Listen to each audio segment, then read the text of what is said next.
ಈ Radharamana Gandhari serial heroine Kavya Gowda ಇದ್ರಲ್ಲ, ಅವ್ರು ಗಂಡನ ಚುಚ್ಚಿಬಿಟ್ರು, ಇವ್ರಿಗೆ ಇಟ್ಟಿಂಗ್ ಕಲರ್ ಹೊಡೆದ್ಬಿಟ್ರು ಅಂತ ಹೇಳ್ಬಿಟ್ಟು ಕಂಪ್ಲೇಂಟ್ ಕೊಟ್ಟು ಹಾಸ್ಪಿಟ್ಲಿಗೆ ಹೋಗ್ಬಿಟ್ಟು ಟ್ರೀಟ್ಮೆಂಟ್ ತೊಗೋತಾವ್ರೆ. ಈ ಕಾವ್ಯಗೌಡನ ಗಂಡ ಸೋಮಶೇಖರ್ ಬಂದ್ಬಿಟ್ಟು ಎಕ್ಸ್ ಕಾರ್ಪೊರೇಟರ್ ರೇವಣ್ಣ ಅವ್ರ ಮಗ. ಈ ರೇವಣ್ಣ ಅವ್ರು ಕೂಡ ಒಳ್ಳೆ ಆಸ್ತಿವಂತರು, 20-30 ವರ್ಷಗಳಿಂದ ರಾಜಕೀಯವಾಗಿ ಗುರುತಿಸ್ಕೊಂಡಿದ್ದವರು. ಅಂತ ರೇವಣ್ಣ ಅವ್ರ ಮಗನನ್ನು 5 ವರ್ಷದ ಹಿಂದೆ ಈ ಕಾವ್ಯಗೌಡ ಲವ್ ಮಾಡಿ ಮ್ಯಾರೇಜ್ ಆಗಿರ್ತಾರೆ. ಈ ಕಾವ್ಯಗೌಡ ಅವರ ಹಸ್ಬೆಂಡು ಸೋಮಶೇಖರ್ಗೆ ಒಬ್ಬ ಅಣ್ಣ, ಅವನ ಹೆಸರು ನಂದೀಶ್ ಅಂತ, ಅವ್ರ ವೈಫು ಪ್ರೇಮ. ಜಾಯಿಂಟ್ ಫ್ಯಾಮಿಲಿ ಎಲ್ಲ ಒಟ್ಟಿಗೆ ಇದ್ರು, ಅತ್ತೆ ಮಾವ, 2 ಮಕ್ಕಳು, ಸೊಸೆದ್ರು ಎಲ್ಲ. ಮನೆ ದೊಡ್ಡದು, ಮನಸ್ಸುಗಳು ಚಿಕ್ಕದಾದಾಗ ಒಬ್ಬೊಬ್ಬರು ಒಂದೊಂದು ಫ್ಲೋರಲ್ಲಿ ಇದ್ರಂತೆ, ಬೇರೆ ಬೇರೆ ಅಡುಗೆ ಮಾಡ್ಕೊತಿದ್ರಂತೆ. ಸದ್ಯದಲ್ಲೇ ನಂದೀಶ್ ಫ್ಯಾಮಿಲಿ ಬೇರೆ ಮನೆಗೆ ಶಿಫ್ಟ್ ಆಗೋದಕ್ಕಿತ್ತಂತೆ. ಕಟ್ತಿರೋ ಮನೆ ಇನ್ನೂ ಫಿನಿಶ್ ಆಗಿಲ್ಲದೆ ಇರೋದ್ರಿಂದ ಅಲ್ಲಿವರೆಗೂ ಜೊತೆಲೇ ಇರಿ ಅಂತ ಹೋಗ್ಬಿಟ್ಟು ರೇವಣ್ಣ ಅವ್ರಿಗೆ ಹೇಳಿದ್ರಂತೆ. ಇಷ್ಟರಲ್ಲಿ ಆತರಿಗೆ ಬಿದ್ದ ಮಕ್ಕಳೆಲ್ಲ ಬಡ್ದಾಡ್ಕೊಂಡವ್ರೆ. ಇವ್ರ ಜೊತೆ ಸೊಸೈಟಿ ಫ್ಯಾಮಿಲಿಯವರು ಬಂದು ಸೇರ್ಕೊಂಡವ್ರೆ. ಅವಾಗ ಫ್ಯಾಮಿಲಿ ಜಗಳ ಬೀದಿಗೆ ಬಂದು ನಿಂತೈತೆ. ಕೌಂಟ್ರ್ ಕಂಪ್ಲೇಂಟು ಎಲ್ಲ ಆಗೋಗ್ಬಿಟ್ಟೈತೆ. ಈ ಕಾವ್ಯಗೌಡ ಹೇಳೋದೇನಪ್ಪ ಅಂತಂದರೆ, ಈ ನಂದೀಶ್ ಅವ್ರ ವೈಫು ಪ್ರೇಮ ಇದ್ದಾರಲ್ಲ, ಇವ್ರಿಗೆ ಕಾವ್ಯವನ್ನು ಕಟ್ಟರೆ ಮೊದಲಿಂದನೂ ಆಗ್ತಿರ್ಲಿಲ್ವಂತೆ, ಜಲಸ್ಪಡ್ತಿದ್ರಂತೆ. ಈ ಹುಡುಗಿ ಸೆಲೆಬ್ರಿಟಿ, ತಾನು ಏನೂ ಅಲ್ಲ ಅಂತ ಹೊಟ್ಟೆ ಉರಿ ಪಡ್ತಿದ್ರಂತೆ, ಮೊದಲಿಂದಲೂ ಕಿರಿಕಿರಿ ಮಾಡ್ತಾನೆ ಬರ್ತಿದ್ರಂತೆ. ಇಷ್ಟೆಲ್ಲ ಇದ್ರೂ ಕೂಡ ಫ್ಯಾಮಿಲಿ ವಿಚಾರ ಹೊರಗೆ ಬರಬಾರ್ದು ಅಂತ ಹೇಳ್ಬಿಟ್ಟು ಇವರೇ ಎಲ್ಲ ಮುಚ್ಚಿಟ್ಕೊಂಡು ಬರ್ತಿದ್ರಂತೆ ಕಾವ್ಯಗೌಡ.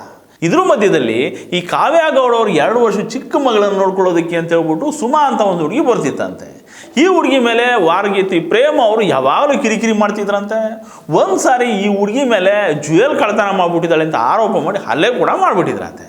ಕಾವ್ಯಗೌಡ ಅವ್ರ ಪ್ರಕಾರ ಈ ಹುಡುಗಿ ಅಂತವಳಲ್ಲ, ಜೊತೆಗೆ ಮನೆ ಪೂರ್ತಿ CCTV ಸರ್ವೇಲೆನ್ಸ್ ಇರೋದ್ರಿಂದ ಅದೆಲ್ಲ ಸಾಧ್ಯ ಇಲ್ಲ ಅನ್ನೋದು ಇವ್ರ ವಾದ. ಹಿಂಗಿರ್ಬೇಕಾದ್ರೆ ಗಣರಾಜ್ಯೋತ್ಸವದ ದಿನ ಮತ್ತು ಇದೇ ವಿಚಾರಕ್ಕೆ ಗಲಾಟೆ ಆಗಿದೆ. ಈ ನಂದೀಶ್ ಅವ್ರ ವೈಫು ಪ್ರೇಮ ಅವ್ರು ಕಾಲ್ ಮಾಡ್ಬಿಟ್ಟು ಅವ್ರ ಅಪ್ಪನ್ನ, ಅವರ ಅಪ್ಪ ರವಿಕುಮಾರು ಮತ್ತು ತಂಗಿ ಪ್ರಿಯಾ ಅವ್ರನ್ನ ಕರೆಸ್ಕೊಂಡವ್ರೆ. ಕಾವ್ಯಗೌಡ ಅವರು ಕೂಡ ಅವ್ರ ಅಕ್ಕ ಭವ್ಯಗೌಡ ಅವ್ರನ್ನ ಕರೆಸ್ಕೊಂಡವ್ರೆ. ಜೋರ ಹೊಡೆದಾಡ್ಕೊಂಡವ್ರೆ. ಈ ಹೊಡೆದಾಟದಲ್ಲಿ ಸೋಮಶೇಖರ್ ಅವ್ರ ಅತ್ತಿಗೆ ಪ್ರೇಮ ಅವ್ರ ತಾಳಿ ಕಿತ್ತಾಕಿದ್ರಂತೆ, ಪ್ರೇಮ ಅವ್ರ ತಂಗಿ ಪ್ರಿಯಾ ಓಡೋದ್ರಂತೆ, ಪ್ರೇಮ ಅವ್ರ ತಂದೆ ರವಿಕುಮಾರು ಮತ್ತು ಸೋಮಶೇಖರ್ಗೆ ಚಾಕು ತೊಗೊಂಡು ಚುಚ್ಚಿಬಿಟ್ರಂತೆ. ಕಾವ್ಯಗೌಡ ಅವ್ರಿಗೂ ಹೊಡೆದು 100 ಜನ ಮುಂದೆ ರೇಪ್ ಮಾಡ್ತೀನಿ ಅಂತ ಬೆದರಿಕೆನೂ ಹಾಕ್ಬಿಟ್ರಂತೆ. ಈ ಸೋಮಶೇಖರ್ ಕೈಲಿ ಚಪ್ಪಲಿ ಹಿಡ್ಕೊಂಡು ಮಂಗನಾಟ ಆಡ್ಕೊಂಡು ಪ್ರೇಮ ಅವ್ರ ತಂಗಿ ಮೇಲೆ ಹಾರ್ಕೊಂಡು ಹೋಗೋ ವಿಡಿಯೋ ಕೂಡ ವೈರಲ್ ಆಗ್ತಿದೆ ಇವಾಗ. ಇದೆಲ್ಲ ಆದ ಕೂಡಲೇ ಈ ಕಾವ್ಯಗೌಡ ಸೀದಾ ರಾಮಮೂರ್ತಿ ನಗರ ಸ್ಟೇಷನ್ಗೆ ಹೋಗ್ಬಿಟ್ಟು ಕಂಪ್ಲೇಂಟ್ ಕೊಟ್ಟವ್ರೆ. ನಂದೀಶು, ಪ್ರೇಮ, ರವಿಕುಮಾರು, ಪ್ರಿಯಾ ಇವರೆಲ್ಲ ಸೇರಿಕೊಂಡು ನಮ್ಗೆ ಹೊಡೆದವ್ರೆ. ಈ ರವಿಕುಮಾರ್ ಅನ್ನೋರು ನನ್ನ ಗಂಡನಿಗೆ ಚಾಕು ತೊಗೊಂಡು ಚುಚ್ಬಿಟ್ಟವ್ರೆ. ನನ್ನ ಪ್ರೈವೇಟ್ ಪಾರ್ಟ್ಗಳ ಮೇಲೆ ಒದ್ದು 100 ಜನರ ಮುಂದೆ ನನ್ನ ರೇಪ್ ಮಾಡ್ತೀನಿ ಅಂತ ಬೆದರಿಕೆ ಹಾಕ್ಬಿಟ್ಟವ್ರೆ ಅಂತ ದೂರು ಕೊಟ್ಟವ್ರೆ. ಇನ್ನು ಈ ಕಡೆ ಪ್ರೇಮ ಅವ್ರು ಕೂಡ, ನಂದೀಶ್ ಅವ್ರ ವೈಫು ಪ್ರೇಮ ಅವ್ರು ಕೂಡ ಒಂದು ಕೌಂಟ್ರ್ ಕಂಪ್ಲೇಂಟ್ ಕೊಟ್ಟವ್ರೆ.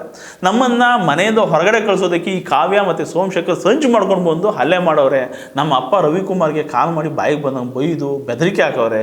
ಈ ಕಾವ್ಯಗೌಡ ಅವ್ರ ಸಿಸ್ಟರು ಭವ್ಯಗೌಡ ಬಂದು ನನ್ನ ತಾಳಿ ಕಿತ್ತಾಕಿ ಹೊಡೆದವಳೆ, ನಮ್ಮ ತಂದೆಗೂ ಹೊಡೆದವಳೆ, ನನ್ನ ತಂಗಿ ಮೇಲೂ ಹಲ್ಲೆ ಮಾಡವಳೆ ಅಂತ ಹೇಳ್ಬಿಟ್ಟು ಡೀಟೇಲಾಗಿ ಬರ್ಬಿಟ್ಟು ಕಂಪ್ಲೇಂಟ್ ಕೊಟ್ಟವ್ರೆ.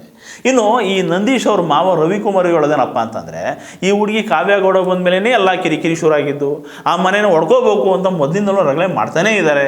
ಯಾಕಂದರೆ ಅದು 100 ಕೋಟಿ ವರ್ತಿರೋ ಮನೆ.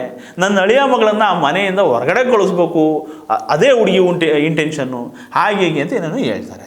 ಇಲ್ಲಿ ಯಾರು ಸತ್ಯ ಯಾರು ಸುಳ್ಳು ಅನ್ನೋದಕ್ಕಿಂತ ಇಲ್ಲಿ ಆಸ್ತಿ ವಿಚಾರ, ಹೆಂಡತಿಯರ ಈಗೋಗಳು, ಸಣ್ಣತನಗಳಿಗೆ ದೊಡ್ಡದಾಗ್ಬಿಟ್ಟು ಮನಸ್ಸುಗಳನ್ನು ದೂರ ಮಾಡಿದ್ದಾವೆ.